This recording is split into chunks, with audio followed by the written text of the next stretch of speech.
Okay, so looking at review 1b, modify your previous program review 1a so that the execution will continue as long as the user inputs yes or yes when they are asked if they wish to continue. So if I go to, I'm going to go back to that first question and just copy my code.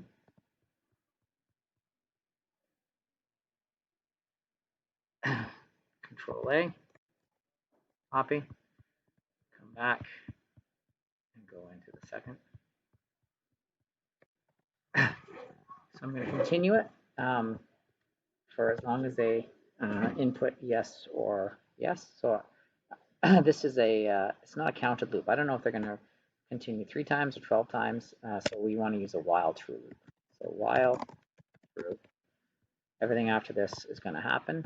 If I tab that over, if I run this now, it will run again and again. 4, 5, 4, 5. What is the first number? It's asking me again.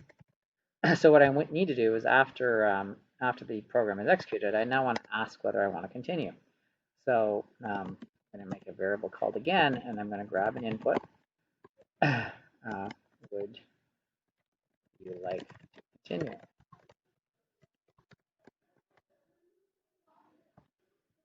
All right, so this time input is, remember by default it takes a string variable, a string value, so it'll accept y yes. And so now I'm going to put in conditionals. I'm going to say if again is equal to double equals, and our conditions are small yes or with a capitalized yes. So if this is equal to yes, or again is equal to yes, I want to continue, so I can just pass.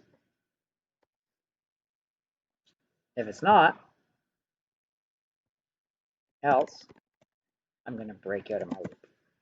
So my while true, this breaks out of the loop, and program will end. Print. Program has ended as requested. Okay, so we're using a while true loop, which will continue forever until the loop is broken or until this is no longer true. In this case, true is always true, but we could also put a condition. So let me show you what else we could do. We could also say, I'm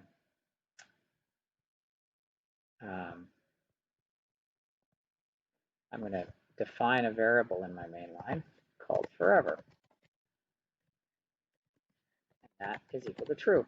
So I could say while forever is equal to true, do this.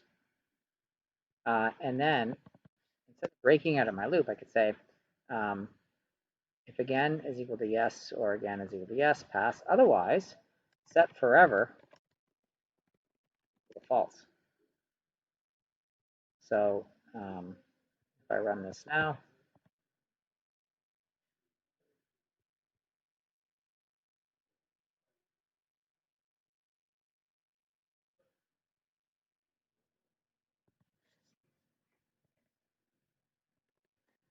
I've forgotten how to.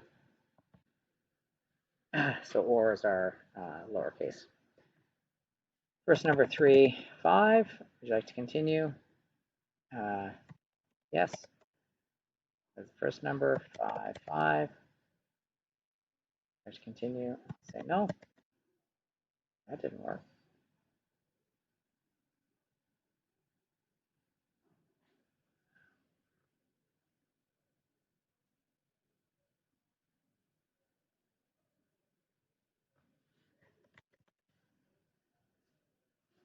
Why wouldn't that work?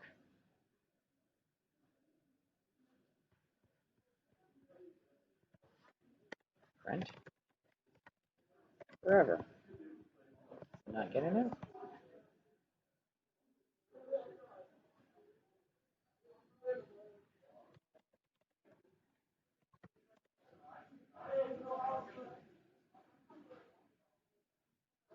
It is getting there. Forever is equal to false. Oh, this is a comparison. I'm saying is forever. Forever, is that equal to false? I need to reassign it to false. I'm always making these mistakes. Normally, I forget to use double equals in my comparison. In this case, I use the double equals to compare as opposed to assigning the value false into forever. Like to continue. No. False, program has ended. Okay, so that's, notice how I make mistakes all the time. You're going to make mistakes as you code. And so I'm constantly using these print statements to trying to figure out what's going on to determine what my error is. So I was trying to figure out why was this not being set to false. So I wanted to print out that variable at execution to find out what was happening. It turned out it was still true, and I couldn't understand why it was still true. But this allowed me to ensure that, yes, it was getting into the else statement, that there was not a problem with my conditional up here with my or. So that's sort of a process. You need to be printing stuff out to make sure you can see what's going on in the inner workings of the program. All right, I no longer need to print that. That was for testing purposes only. I run this now. 3, 5, that's still working. 5, 2, whoops.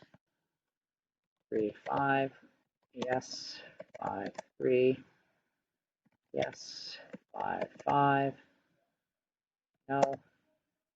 Okay, so that's how we implement a forever loop.